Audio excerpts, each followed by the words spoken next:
यूं तो महागठबंधन के लिए 2022 में ही कवायद तेज हो गई थी। बिहार के मुख्यमंत्री नीतीश कुमार अखिलेश यादव से कई बार मुलाकात कर चुके हैं। पश्चिम बंगाल की मुख्यमंत्री ममता बनर्जी और अरविंद केजरीवाल उद्धव ठाकरे से मिल चुके हैं, तो कांग्रेस नेतृत्व से भी गठबंधन की बात कर चुके हैं। लेकिन सवाल यह है कि अब तक गठबंधन की पूरी रूपरेखा और फाइनल तस्वीर सामने नहीं आ सकी है। इसका सबसे बड़ा कारण यह है कि गठबंधन में अखिलेश यादव समेत हर कोई अपनी अहम भूमिका की खोज में है।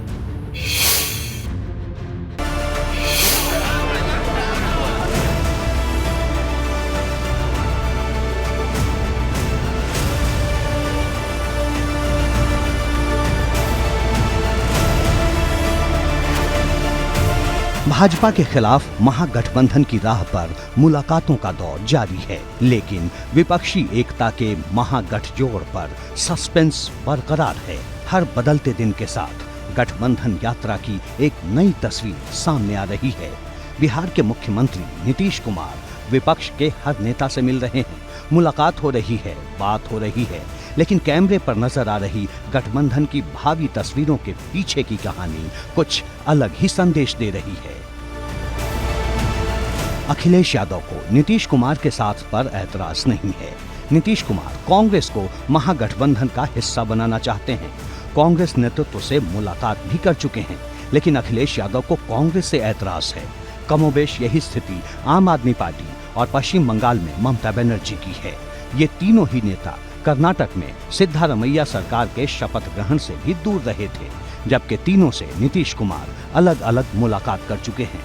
माना जा रहा है कि गठबंधन की कवायद में असल पेच सीटों के बंटवारे का है।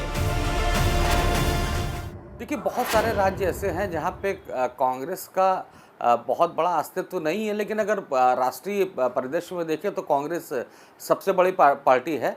तो चाहे वो पश्चिम बंगाल ले लीजिए, चाहे वो उत्तर प्रदेश ले लीजिए, यहाँ पे कांग्रेस की कोई स्थिति है नहीं। तो जाहिर सी बात है कि अखिलेश यादव अगर गठबंधन करते हैं तो उनको कांग्रेस को कई सीटें देनी पड़ेंगी, यानी कि एक तरह से समाजवादी पार्टी को कई सीटें खोनी पड़ेंगी। तो अखिलेश यादव नहीं चाहते कि यहाँ पे गठबंधन के चक्कर में उनका सीटों का नुकसान हो। हालांकि सीटों के गणित के सवाल पर सपा की थ्योरी देश हित वाली है। यूपी में किसी अन्य पार्टी से गठबंधन से साफ इनकार कर चुकी सपा का तर्क है कि अगर देश हित में कोई फैसला लेना पड़ा तो लिया जाएगा। जहाँ तक राष्ट्रीय नेतृत्व का सवाल है या राष्ट्रीय परिदृश्य पर है, वो तो पार्टी, हमारी राष्ट्रीय पार्टी ही तय करेगी कि हमको क्या करना है। इतना जरूर है कि राष्ट्रीय अध्यक्ष माननीय अखिलेश यादव देश हित में ही फैसला लेंगे।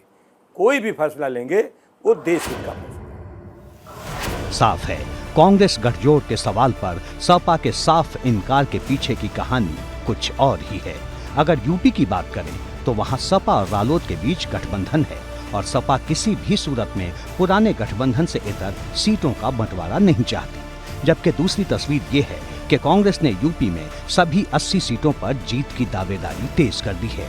अमेठी, रायबरेली और वाराणसी समेत ऐसी 20 सीटें हैं जिन पर कांग्रेस की नजर है। कहा जा रहा है कि गठबंधन की स्थिति में भी कांग्रेस इन सीटों को छोड़ना नहीं चाहेगी। कहा जा रहा है कि सीटों का यही समीकरण महागठबंधन की राह में सबसे बड़ी अड़चन है। कांग्रेस कैसे मजबूत होगी उस पर काम करेंगे। इस संदर्भ में राष्ट्रीय नेतृत्व तय करेगा कि कौन आएगा, किस हमारे साथ कौन नहीं आएगा। ये राष्ट्रीय नेतृत्व का काम है। आने के बाद मजबूती बढ़ेगी। हम लगातार बढ़ते चले जाए। आप विधानसभा में हमारा आप परिणाम देखेंगे, हम बहुत खराब स्थिति में थे। अभी मेयर का चुनाव आप देख लीजिए, हम मेयर के चुनाव में हम 1 लाख के आसपास चले गए वोट लेकर। तो हम उस पर काम कर रहे हैं, लगा हर जगह। अभी हम सुल्तानपुर में जहाँ थे हम सैकड़ों में थे, कुछ बहुत कम वोट मिला था। आज कल हमारा वहाँ कैंडिडेट 8,500-9 हज़ार वोट पाया। हर जगह हम बढ़े हैं। माननीय अखिलेश यादव जी का एक अनुभव है। एक चुनाव में अखिलेश जी और माननीय राहुल जी दोनों साथ साथ चले थे और एक स्लोगन प्रचारित हुआ था कि जनता को ये जोड़ी पसंद है। चुनाव निपटा और जोड़ी भी जुदा होकर अलग अलग रास्ते पर चली गई। इसलिए पुराना अनुभव जो है वो कड़वा है इसलिए अखिलेश यादव जैसे दूध का जलावा छाछ को फूंक के पीता है, इसलिए कांग्रेस के साथ खड़े होने में छाछ की तरह। माना जा रहा है कि यही स्थिति पश्चिम बंगाल और दिल्ली में भी है।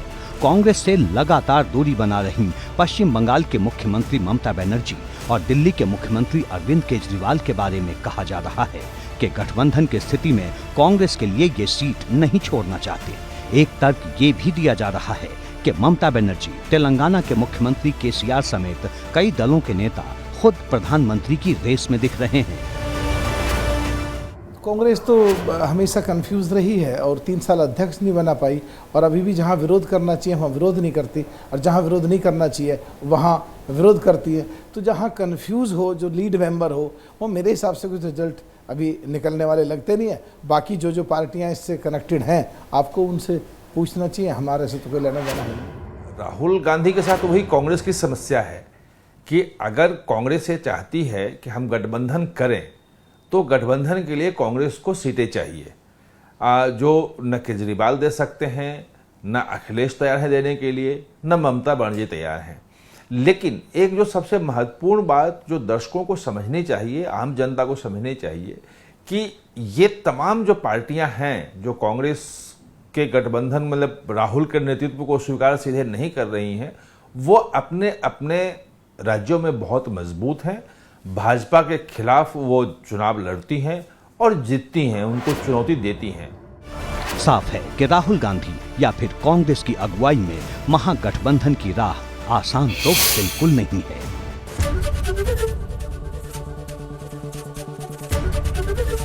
एबीपी गंगा, खबर आपकी, जुबान आपकी।